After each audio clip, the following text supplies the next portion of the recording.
Nous saluons tous les saints, nous bénissons l'Éternel notre Dieu qui nous a encore disposés afin de pouvoir dispenser sa parole. Donc c'est un privilège, c'est une grâce. Nous poursuivons notre enseignement sur les alliances ou les pactes. Les alliances ou les pactes. Donc nous sommes en train de voir, je dis les sous-thèmes que nous avons traités. Donc ce sont les alliances ou pactes, du pacte de parole, pacte des yeux, pacte des objets, pacte du sang.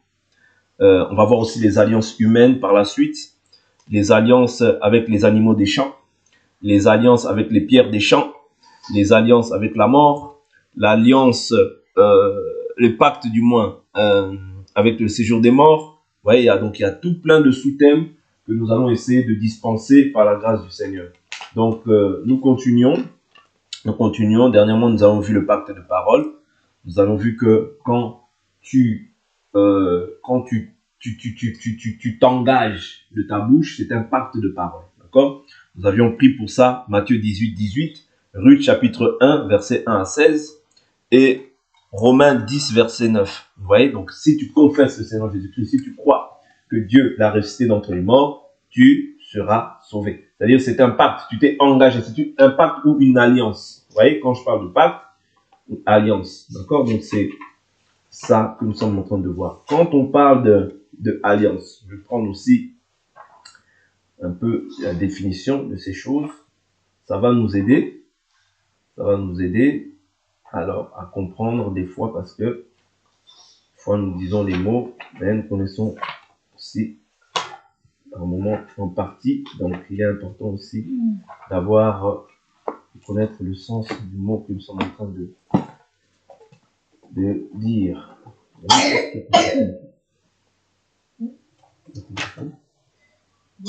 Il est là? Non, c'est pas grave. C'est pas grave. Alors, je prends rapidement ça avant de prendre une écriture.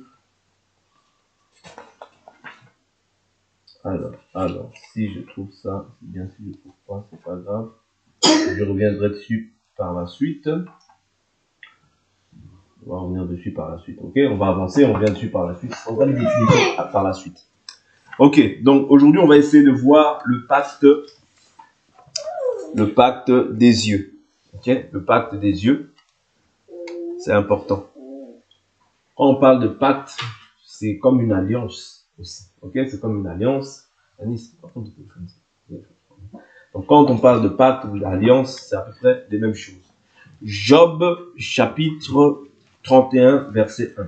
Job 31 verset 1. Job 31 verset 1.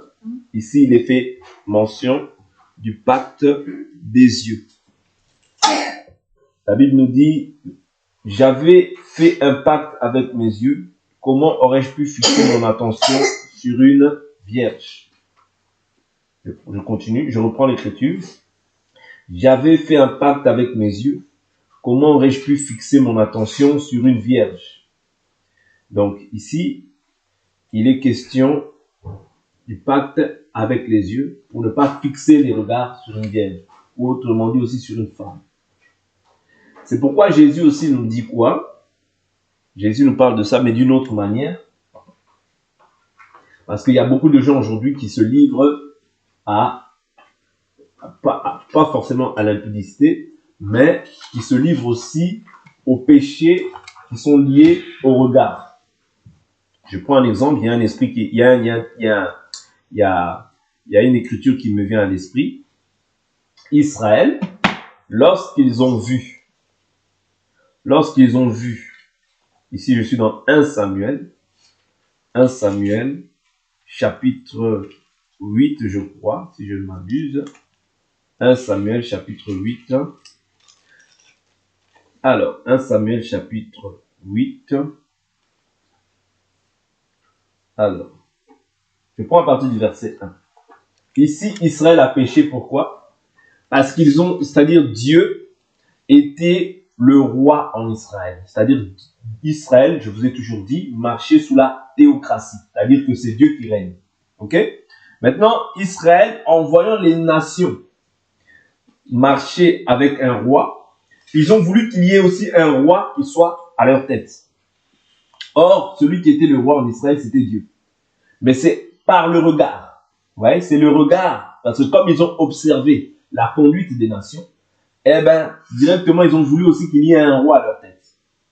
Ouais, donc, le regard, le pacte avec tes yeux, t'empêche de pouvoir aussi pécher contre l'Éternel. C'est important. Je prends l'écriture. 1 Samuel chapitre 8.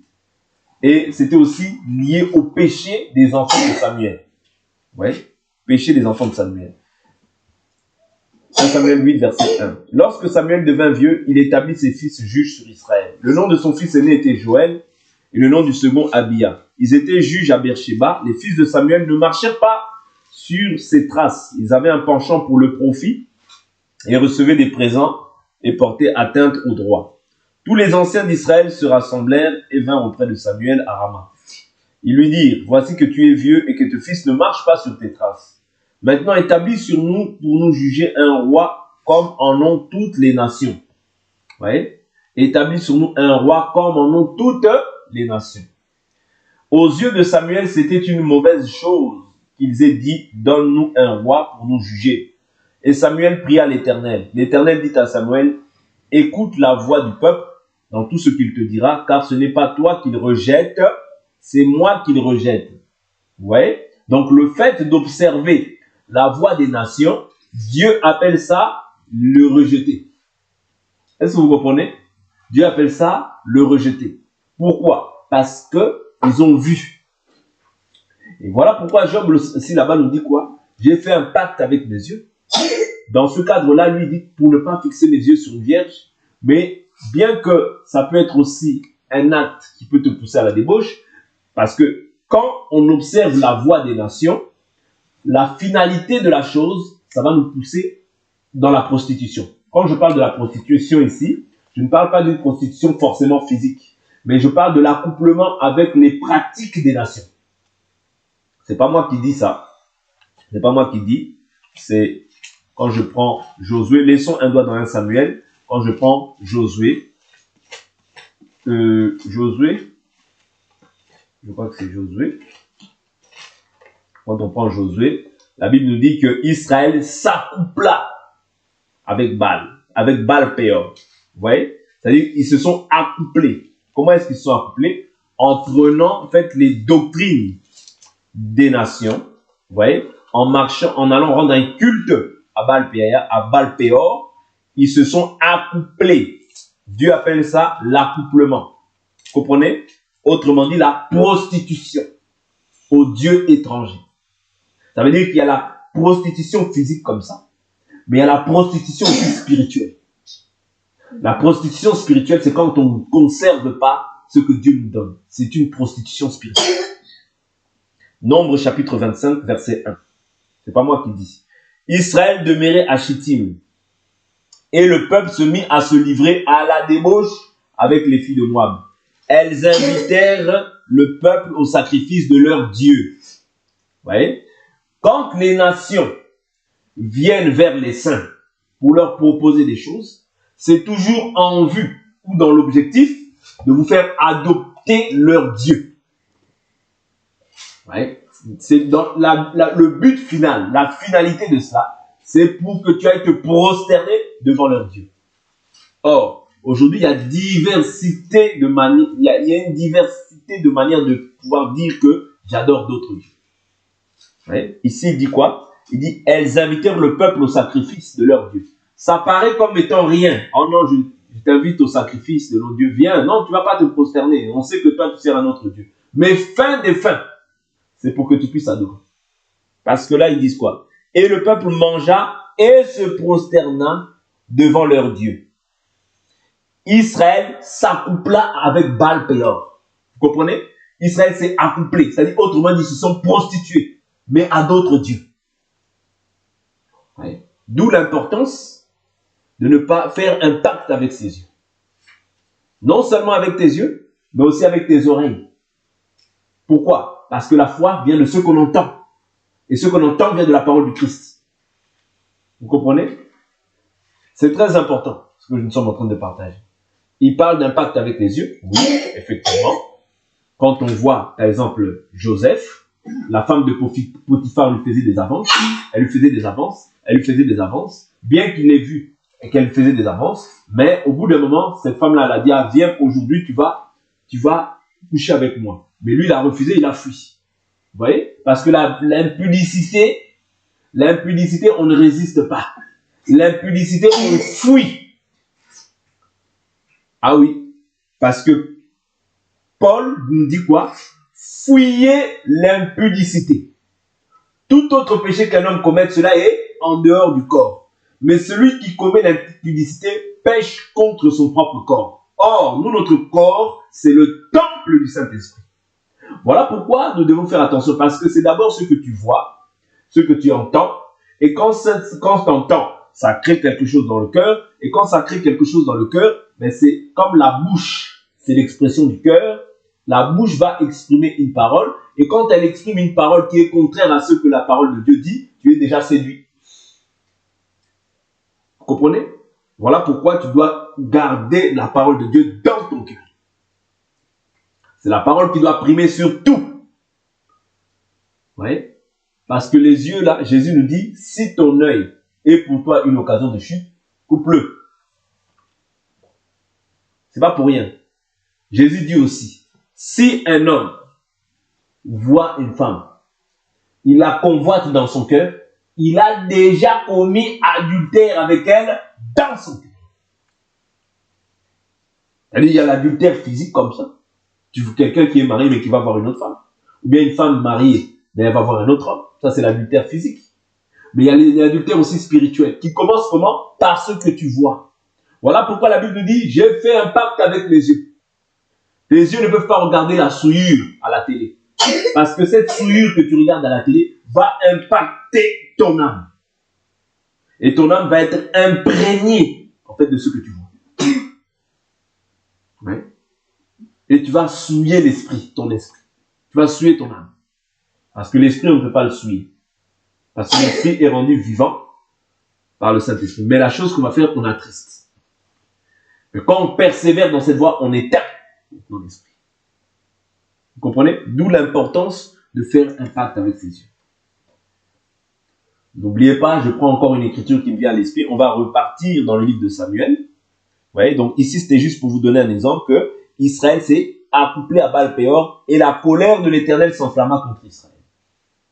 Donc, dès que tu t'accouples, dès que tu renies Dieu, dès que tu fais ce que tu veux, la colère de Dieu maintenant se manifeste. Pourquoi? Parce que c'est la propriété de Dieu. C'est comme si un homme, on prend ta femme, ce qui va t'arriver, ce qui va arriver à cet homme, c'est grave. Vous voyez? Donc, de la même manière, Israël étant l'épouse de Dieu, lorsqu'ils s'accouplaient à d'autres dieux, c'est comme s'ils allaient se souiller à d'autres dieux. C'est pourquoi après ils devenaient esclaves de ces nations-là. Et ça, c'est ce que le diable fait. Parce que premièrement, le diable rôde tout autour de nous, cherchant qui il dévorera. Voilà pourquoi nous devons être prudents. Quand nous voyons quelque chose qui ne va pas, nous devons sonner l'alerte. On ne peut pas laisser la souillure entrer au milieu des saints. Non, on ne peut pas. On doit balayer toute souillure. Tout ce qui est mauvais, on le balaye. Pourquoi? Pour que nous gardions la doctrine pure. Vous voyez? Pour que nous gardions la parole de la pureté. Nous ne pouvons pas accepter qu'une souillure puisse entrer. Parce que Dieu est saint, il faut que nous aussi nous soyons saints. Parce que nous représentons Dieu à la face de la terre. Nous représentons Dieu à la face de la terre. Donc on ne peut pas accepter que la souillure puisse entrer. Non, on n'acceptera jamais. Vaut mieux la mort qu'accepter la souillure. Vaut mieux la mort qu'accepter la souillure. Parce que je vous dis toujours que notre foi, si tu meurs aujourd'hui en Christ, même si tu meurs pour la vérité, tu vivras. Mais si tu meurs dans le péché, tu mourras 2 fois. Vaut mieux mourir une fois et être éternellement avec Dieu que de mourir 2 fois. C'est-à-dire mourir selon la chair et mourir aussi selon l'esprit. C'est-à-dire là, tu subiras aussi la condamnation éternelle. Parce que le temps est court. Nous sommes déjà morts au péché. Nous devons vivre maintenant pour la justice en Christ Jésus. Ouais. Paul dit, ce n'est plus moi qui vis, c'est Christ qui vit en moi. Ma vie présente dans la chair, je la mets par la foi au Fils de Dieu. Point barre. Okay? On n'ajoute pas, on ne retranche pas. Ok? Donc c'est très important. Quand on dit que j'ai fait un pacte avec mes yeux, ce n'est pas pour rien. C'est pourquoi je continue dans le livre de... j'étais dans le livre de 1 Samuel chapitre 8. On va voir ce que Samuel a dit par la suite. Alors, au verset 6, il dit, aux yeux de Samuel, c'était une mauvaise chose qu'ils aient dit, donne-nous un roi pour nous juger. Samuel pria l'Éternel, l'Éternel dit à Samuel, écoute la voix du peuple dans tout ce qu'il te dira, car ce n'est pas toi qu'il rejette, c'est moi qu'il rejette pour que je ne règne plus sur eux. Ils agissent à ton égard comme ils ont toujours agi, depuis que je les ai fait monter d'Égypte jusqu'aujourd'hui. Ils m'ont abandonné pour rendre un culte à d'autres dieux. Ouais, ils m'ont abandonné pour faire quoi? Pour rendre un culte à d'autres dieux. C'est pour ça que je vous ai toujours dit que quand tu abandonnes, comme l'homme est constitué d'une partie spirituelle, il y a une partie de Dieu dans l'homme, l'homme est toujours fait pour s'attacher à autre chose. Même si tu abandonnes cette voie, tu vas forcément t'attacher à autre chose, mais certainement à quelque chose qui ne sauve pas. Ouais, parce que la Bible nous dit la même chose. Ce qui a été, c'est ce qui est, c'est ce qui sera. Rien de nouveau sous le soleil. La Bible nous dit quoi dans le livre de 1 Timothée? Il nous dit, plusieurs abandonneront, ouais, la foi. Pourquoi? Pour s'attacher à des esprits séducteurs et à des doctrines de démons. Ouais, esprits séducteurs, doctrines de démons. Ça existe dans nos jours, de nos jours même. Puisque les gens ne supportent plus l'évangile, donc ils s'attachent maintenant à des fausses doctrines. Mais c'est pour leur perte. C'est pour leur perte. Ok? C'est pour leur perte. Voilà pourquoi il faut aimer, avoir l'amour de la vérité. L'amour de la vérité. Parce que c'est la vérité qui sauve, pas le mensonge. Le mensonge ne sauve pas. Parce que celui qui est le père du mensonge, c'est le diable. Il est menteur et père du mensonge. Quand il parle de son propre fond. Parce qu'il est le père du mensonge. Vous voyez? Donc nous sommes des enfants de lumière, des enfants de la vérité. Nous ne sommes pas des enfants, des enfants du diable. Non, nous sommes des enfants de Dieu. Nous devons marcher selon les ordonnances qu'il a établies. Même si c'est dur. Mais néanmoins, le Seigneur nous donnera toujours la capacité. Puisque l'Écriture dit, celui qui a commencé en nous une œuvre bonne, l'achèvera. Ouais? C'est-à-dire c'est Dieu qui va achever cette œuvre. Mais toi, de ton côté, ne te décourage pas. Continue. Fixe tes regards vers le Seigneur. Le Seigneur n'abandonne pas les justes. Ok? Donc, verset 9, il dit, maintenant, donc, écoute leur voix, mais avertis-les solennellement, et fais-leur connaître les droits du roi qui régnera sur eux. Samuel redit toutes les paroles de l'Éternel au peuple qui lui demandait un roi. Il dit, voici les droits du roi qui régnera sur vous. Il prendra vos fils, il en disposera pour ses chars et parmi les cavaliers. Ils courront devant son char, il en disposera comme chef de 1000, il en disposera comme chef de 50, aussi bien que pour labourer ses terres, récolter sa moisson et fabriquer ses armes de guerre et l'attirail de ses chars. Il prendra vos filles comme parfumeuses, cuisinières et boulangères. Il prendra les meilleurs de vos champs, de vos vignes et de vos oliviers, et les donnera à ses serviteurs. Il prendra la dîme de vos semences et de vos vignes, et la donnera à ses chambellans et à ses serviteurs. Il prendra les meilleurs de vos serviteurs, de vos servantes et de vos jeunes gens, et vos ânes, et il s'en servira pour ses travaux. Il prendra la dîme de votre petit bétail, et vous-même deviendrez ses esclaves. Ce jour-là, vous crierez contre votre roi, que vous serez choisi, mais ce jour-là, l'Éternel ne vous répondra pas. Vous voyez? Donc là, il dit bien que l'Éternel ne vous répondra pas. Ok? Le peuple refusa d'écouter la voix de Samuel. Non, dirent-ils, il y aura un roi sur nous, et nous aussi, nous serons comme toutes les nations. Or, Israël était un peuple que Dieu a pris, c'est-à-dire qu'il a pris parmi les nations, il les a sortis des nations. C'est-à-dire c'était la propriété, il les a mis à part. Voilà pourquoi nous, étant enfants de Dieu, parce que nous, les véritables circoncis, aujourd'hui, Dieu s'est tourné vers l'Église. Quand on prend Israël, c'est comme une maquette, c'est comme une image. C'est comme une ombre plutôt. Mais nous, c'est la réalité. C'est-à-dire, la réalité, elle est en Christ. La réalité, c'est l'Église. C'est-à-dire que tout ce qui a été écrit, comme l'Écriture nous dit, tout ce qui a été écrit d'avance, là, a été écrit pourquoi? Pour notre instruction. C'est-à-dire que, afin que nous aussi, nous n'ayons pas les mêmes sentiments ou les mêmes désirs que eux ont eus. Vous voyez? Tous les désirs qu'ils ont eus là, nous ne devons pas avoir ces sentiments-là. Avoir, c'est-à-dire les mêmes pratiques que les nations. Non. Nous sommes un peuple mis à part. Oh, mais eux, ils font comme ça. Pourquoi pas nous? Non. Toi, tu es régi à la loi de ton Dieu. Toi, tu es soumis à la loi de ton Dieu. Vous voyez? Le monde, la Bible nous dit, nous savons que nous sommes de Dieu. Le monde entier est au pouvoir du malin. Voilà pourquoi Dieu ne veut pas que nous ressemblions aux gens du monde. Voilà pourquoi, parce que nous sommes un peuple mis à part. Nous sommes appelés hors d'eux. C'est ça l'Église. L'Église veut dire appelé hors d'eux. Hors de quoi? Hors du péché, hors du monde, hors des pratiques du monde, hors des souillures de ce monde. Vous voyez? C'est ça l'Église. C'est-à-dire Jésus, la Bible dit, le Fils de Dieu est apparu afin de détruire les œuvres du diable. Or, celui qui règne à la face de la terre, aujourd'hui, c'est le diable. Vous voyez? Le prince de ce monde, c'est le diable. Ok? Et les pouvoirs qu'il a lui ont été donnés par Dieu. Ok? Mais nous avons la loi de notre Dieu. Vous voyez? Qui nous défend d'agir comme les nations. C'est très important. Jésus a dit quoi devant Pilate? Il a dit quoi? Il a dit, ne sais-tu pas que j'ai le pouvoir de te libérer ou de te condamner? Vous voyez? J'ai le pouvoir de te libérer ou de te condamner. Vous voyez? Donc Jésus lui dit quoi? À ce moment-là, qu'est-ce que Jésus lui dit? Tu n'aurais aucun pouvoir si cela ne t'avait été donné d'en haut. C'est-à-dire là, Jésus comprend que non. Le pouvoir qu'il a là, c'est moi-même qui lui ai donné. C'est moi-même qui lui ai donné. Ouais. Jésus lui rétorque. Tu n'aurais aucun pouvoir sur moi si cela ne t'avait été donné d'en haut. Parce que toute autorité vient de Dieu. Romains chapitre 13. Comprenez? Mais Jésus lui dit, ce pouvoir-là que tu as, il te vient d'en haut. Ok? Donc c'est simplement pour nous dire que, et qu'est-ce qu'il lui dit? Jésus dit, mon royaume n'est pas d'ici-bas. Si mon royaume était d'ici-bas, mes serviteurs auront combattu pour moi. Mais maintenant, mon royaume n'est pas d'ici-bas. Toi aussi, tu dois confesser ça de ta bouche, parce que tel il est, lui, tel nous sommes nous.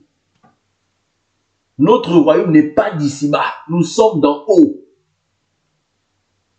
Mais nous sommes d'en haut. Que tu le veuilles ou non, tu es d'en haut. Tu n'es pas d'en bas. Et si tu es en haut, Colossiens 3 te dit quoi? Si vous êtes ressuscité avec le Christ, affectionnez-vous aux choses d'en haut, pensez à ce qui est en haut et non à ce qui est en bas. Car vous êtes morts, votre vie est cachée en Dieu avec le Christ dans les lieux célestes. Ok? C'est très important. Maintenant, qu'est-ce qu'il dit? Il y a un point. Dieu, je vais sauter,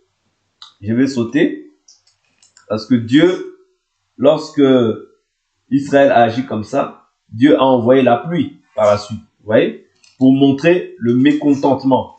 Dieu a envoyé la pluie. Je suis sans...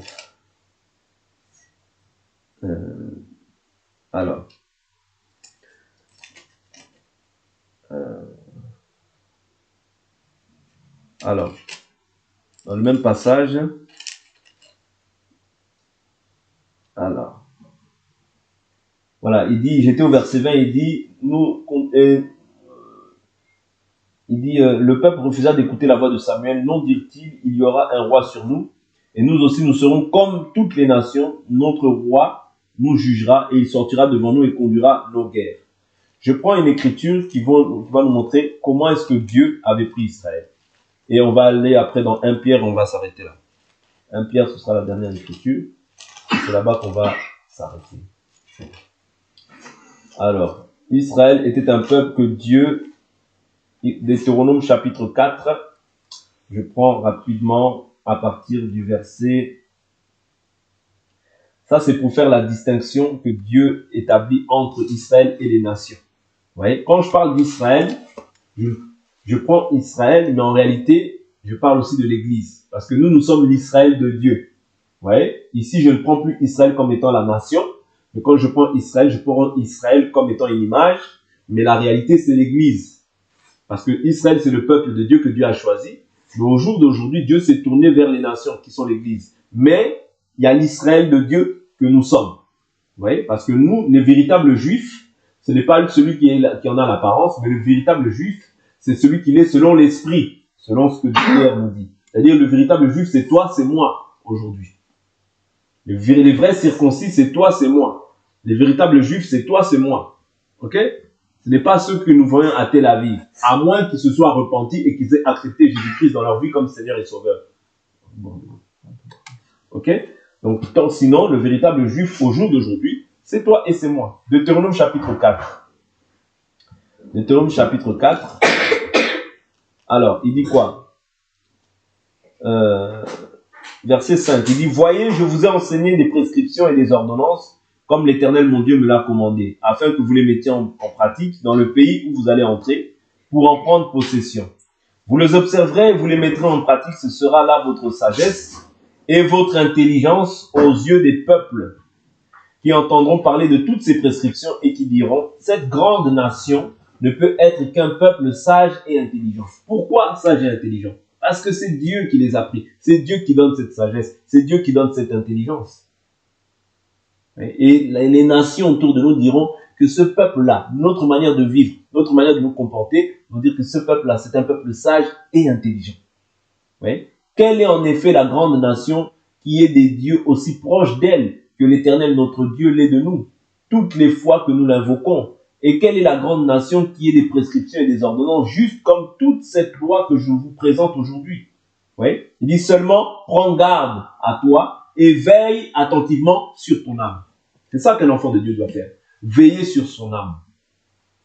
Parce que l'âme, je vous ai toujours dit, c'est le siège des sentiments, des pensées, des émotions, des sentiments. Oui. Oui. Donc l'âme, c'est le siège de toutes ces choses-là. C'est-à-dire tu dois veiller sur ton âme. Veiller sur ce qui conduit ton âme. Qu'est-ce qui conduit ton cœur? Est-ce que ce qui conduit ton cœur, c'est ta chair? Ou est-ce que ce qui conduit ton cœur, c'est ton esprit? Tu peux le savoir toi-même. Voilà pourquoi Paul dit, examinez-vous vous-même pour voir si vous êtes encore dans la foi. Comment est-ce que je fais l'examen? C'est tous les jours. Comment est-ce que je marche? Est-ce que quand je fais mal, je me repens? Est-ce que je marche correctement? Est-ce que je mets Dieu toujours en premier plan? Est-ce que ce que je fais, est-ce que, c'est en se posant des questions que tu auras toi-même tes réponses. Vous comprenez? C'est comme ça qu'on veille sur son âme. C'est comme ça que tu te préserves du mal. Ouais. Ce n'est pas en laissant en fait l'avantage au diable et après en te disant non. C'est en veillant chaque jour, chaque action que tu fais. Est-ce que là Dieu est glorifié? Est-ce que ce que je fais là c'est bon? Si c'est pas bon, je reviens. Ouais. Est-ce que à force de se poser des questions, tu vas voir que ça va te permettre, ça va aiguiser ta conduite, ta marche. Ouais, ta marche sera toujours centrée sur Christ. Parce que quand je dis veiller sur ton âme, cela ne veut pas dire que tu vas pas commettre des erreurs. Si. Mais néanmoins, tu vois que du fait que tu veilles attentivement sur ta vie, sur ce que tu vois, sur ce que tu entends, sur ce que tu fais, tu vas voir que, à force de veiller comme ça, tu seras toujours alerte. Tu seras toujours alerte. Ouais. Mais si tu ne veilles pas, tu vas voir que la chair va l'emporter et tu vas sortir de la volonté de Dieu. D'accord? Alors, voilà, seulement prends garde à ton âme tous les jours de ta vie. Ouais, Dieu ne dit pas un seul jour, tous les jours de ta vie. De peur que tu n'oublies les événements que tes yeux ont vus, qu'ils ne s'éloignent de ton cœur, fais-les connaître à tes fils et aux fils de tes fils.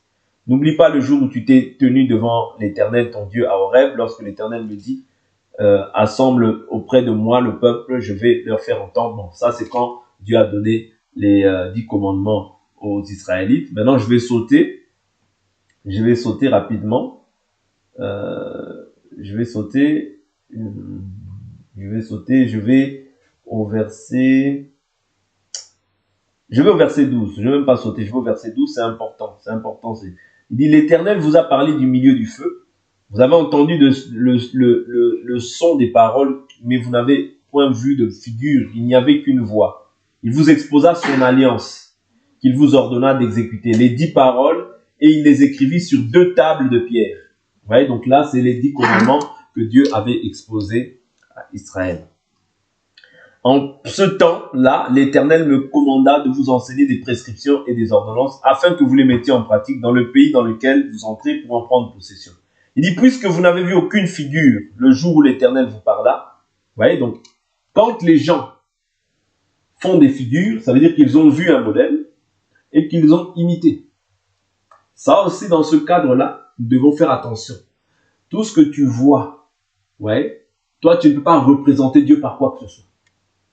Même si tu as vu quoi que ce soit, tu ne peux pas représenter Dieu. On ne représente pas Dieu. C'est-à-dire, c'est ça, c'est comme ça que la séduction entre dans le cœur des gens. Il a vu quelque chose. Il a vu ceci dehors. Et il veut maintenant reproduire ces choses. Vous voyez? Voilà pourquoi Job 31 nous dit, j'ai fait un pacte avec mes yeux. Même ce que tu vois, si cela ne s'accorde pas, rejette.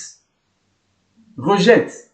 Paul dit, si même moi, si même un ange du ciel vous annonce un autre évangile que celui que vous avez reçu, qu'il soit maudit. Ouais. Tu peux voir quelque chose, entendre quelque chose, mais si ça ne trouve pas de fondement, rejette-le pour ton salut. Ouais. C'est très important. Il dit, puisque vous n'avez vu aucune figure le jour où l'Éternel vous parla du milieu du feu, à Horeb, prenez bien garde à vos âmes. Donc ça, c'est une manière aussi de prendre garde à ton âme. Quand tu sais ce que Dieu dit, quand tu vois, mais que tu ne reproduis pas des choses qui sont contraires à la doctrine, c'est une manière aussi de garder ton âme pure. Ok? Il dit de peur que vous ne vous corrompiez et que vous nous fassiez une statue et une représentation de quelque effigie sur le modèle d'un homme ou d'une femme, sur le modèle de quelque bête qui soit sur la terre, sur le modèle de quelques oiseaux qui volent dans le ciel. Vous voyez? Aujourd'hui, on voit des choses comme ça, des gens qui disent qu'ils sont chrétiens, mais ils font des oiseaux, ils font des poissons. Et ils disent, ah, quand on est chrétien, on fait un poisson. Ouais. Il faut une représentation de Dieu. Or, un enfant de Dieu ne peut pas faire de représentation. C'est très important. Pourquoi ces gens-là ont fait ça? Parce qu'ils n'ont pas gardé leur âme. Ils n'ont pas gardé leur âme. Ouais. C'est-à-dire, ils sont pas meilleurs, on n'est pas meilleurs qu'eux. Ouais. Parce que Dieu ne fait pas de considération de personne. On n'est pas meilleurs qu'eux. Mais comme ils n'ont pas gardé leurs âmes, comme ils n'ont pas veillé sur ce que dit la parole, eh bien, ils se sont livrés à des telles pratiques. C'est pour ça que nous, on doit être ferme dans ce qu'on croit, pour ne pas être séduit et emporté loin de la vérité. On n'est pas meilleur que les autres. On n'est pas meilleur que ceux qui sont tombés. Voilà pourquoi la Bible dit que celui qui est debout prenne garde de ne pas tomber. Ouais? Celui qui est debout doit prendre garde. Dieu n'exclut pas que toi aussi tu peux être amené à tomber. Ouais? Mais tu dois prendre garde de ne pas tomber, de rester ferme dans ce que tu crois. Ouais? Garder ton premier amour, qui est la parole, qui est le Christ. Parce que si tu ne gardes pas ton premier amour, tu vas rejeter le premier amour pour t'attacher à des choses qui ne sauvent absolument pas.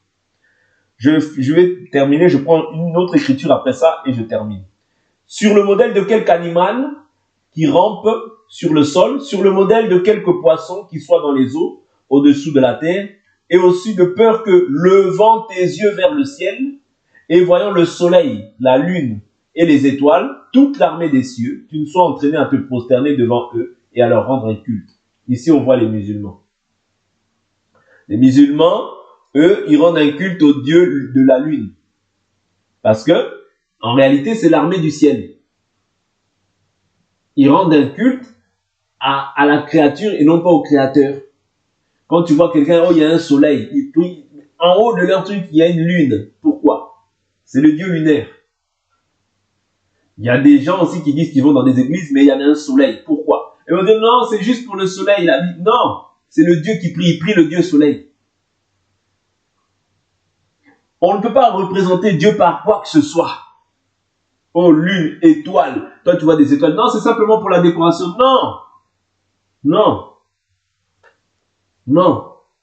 Dieu, on ne le représente pas.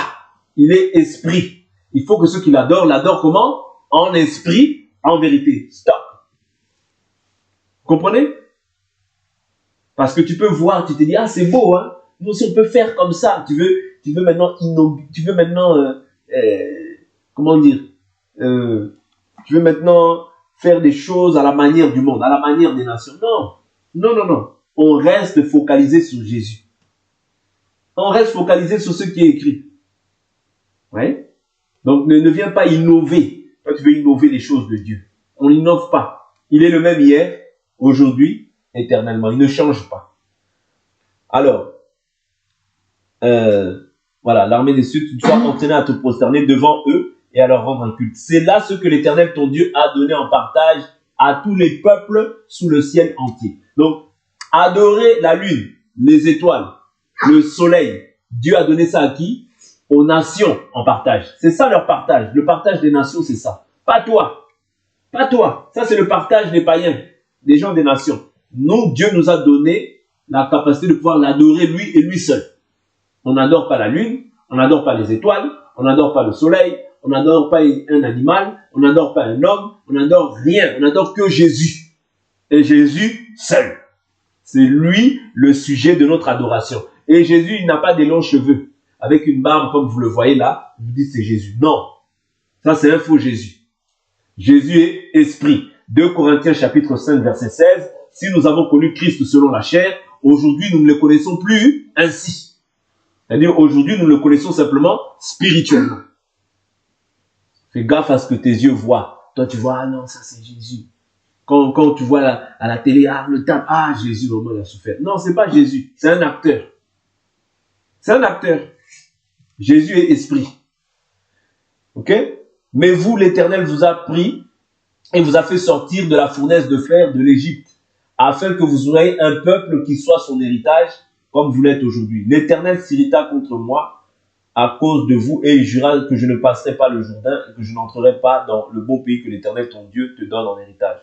Quant à moi, je mourrai donc, je finis là, il dit, quant à moi, je mourrai donc en ce pays, je ne passerai point le Jourdain, mais quant à vous, vous le passerez et vous prendrez possession de ce bon pays. Prenez garde à vous, de peur que vous n'oubliez l'alliance que l'Éternel, votre Dieu, a conclue avec vous et que vous ne fassiez une statue, une représentation quelconque, contrairement à ce que l'Éternel, ton Dieu, t'a commandé. Vous voyez? Donc c'est très très important de comprendre que ce que tu vois n'est pas forcément ce que tu dois suivre.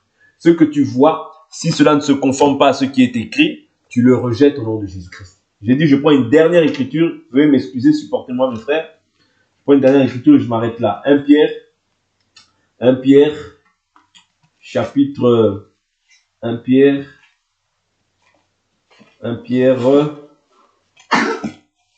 oh là là, 1 Pierre, allez. Juste 1 Pierre, on termine là. 2 Pierre, chapitre 2. Alors, 2 Pierre, chapitre 2. Je prends à partir du verset 7. Il dit, mais s'il a délivré Lot, le juste profondément affligé par la conduite dérivée de ces criminels, car ce juste qui habitait au milieu d'eux torturait jour après jour son âme de juste à cause des iniquités qu'il voyait et entendait. C'est-à-dire les iniquités. Parce que l'iniquité, c'est quoi? C'est lorsqu'on fait le péché de manière délibérée. Ce n'est plus le péché. Parce que le péché, on peut être manifesté une œuvre de péché. Mais l'iniquité, c'est-à-dire délibérément, je fais cette chose-là. Je sais que c'est mal, mais je le fais quand même. Ça devient l'iniquité. Ok? Donc ici, quand Lot, il torturait son âme. Il était au milieu des pécheurs, mais il torturait son âme de juste à cause de ce qu'il voyait et il entendait. C'est-à-dire un enfant de Dieu, quand il voit le mal, en réalité au-dedans de lui, dans son âme, il doit être mal. Vous voyez, c'est comme une souffrance. C'est comme un combat. Vous voyez, parce que le mal n'est pas attaché à la nouvelle nature que toi tu as revêtue. La nature que toi tu as revêtue, c'est une nature de sainteté, qui a en horreur l'injustice, qui a en horreur le mal. C'est-à-dire que quand le mal se présente, tu dois refuser ça, parce que ce n'est pas la nature nouvelle que toi tu as revêtue. Toi tu as revêtu la nature nouvelle de Christ, qui doit t'empêcher de te souiller par ce que tu vois et, et par ce que tu entends. Vous voyez? Parce que c'est une souillure et la main de l'Éternel n'est pas contre pour sauver, et ce sont nos péchés qui l'éloignent de lui. Que la paix, la grâce, la bonté de Dieu soit avec chacun d'entre nous. Aujourd'hui, on s'arrête là, on va prier au nom de Jésus-Christ.